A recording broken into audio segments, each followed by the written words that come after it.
Welcome to the deep dive. So today we are taking on one of the most stubborn mental blocks for anyone trying to learn something new.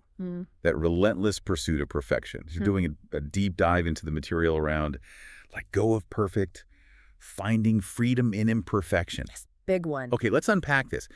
Our mission here is really critical for you, the learner. We need to quickly get to the core argument for shifting away from perfectionism. Right, because our sources define it as a genuine impediment to living well. And to learning efficiently. That's the key here. Exactly. That's why this is so relevant. When you're trying to absorb a ton of new information, you just can't afford that psychological cost of chasing something impossible. You just burn out. You do. You need the tools to gain insights and, just move forward without that internal critic demanding everything be flawless right from the start. So let's go right to the root of the problem. Our sources call it the trap of perfectionism. Yes. And it's built on what they call the impossible standard. And it sounds so obvious when you say it out loud. It does. But it's this profound truth we all tend to ignore. No one is perfect. So demanding it from yourself is it's futile. And what's really fascinating is the consequence of that demand. Okay. The source is really clear that demanding the impossible leads directly to an imperfect way of living. It creates what they call a cycle of suffering. A cycle of suffering. That sounds intense. It is. This isn't just frustration. It's a specific psychological mechanism, It's that constant internal blame and an analysis paralysis that just stops you in your tracks. You just get stuck. Completely stuck. It leads to huge mental anguish and burnout.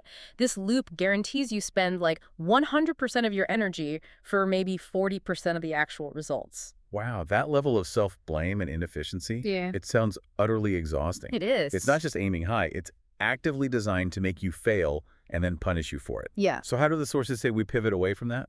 Well, there is a clear path out, thankfully. The key finding, the real leverage point here, is that imperfection fuels growth. Okay, imperfection fuels growth. We have to stop seeing mistakes as failures. We have to start seeing them as necessary data. But why is that so essential? I mean, a lot of people think if they stop aiming for perfect, they'll just stop trying altogether. That's a great question, and it's a common fear.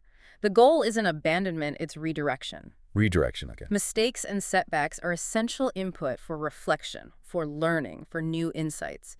If you never try or, you spend 6 months polishing step 1, you never get the feedback you need to even start step 2. So the goal shifts. Precisely. The goal becomes better, not perfect. The true purpose isn't a flawless existence, but a continuously improving one. Which brings us to the actionable concept, the tool the sources recommend we use, this embrace an 80% is good enough mindset. Yes. But wait a minute, isn't the 80% rule just procrastination with a better name?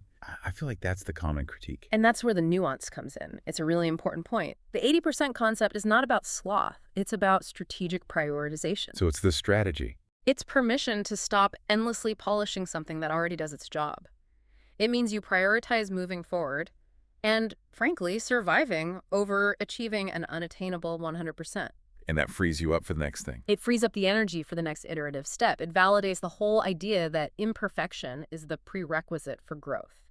And just to add the necessary caveat, I mean, the sources are clear that 80% is the rule for learning, for iteration, for first drafts. Right. It's the standard for progress. Obviously, you don't aim for 80% if you're like building a bridge or performing neurosurgery, yeah. Right.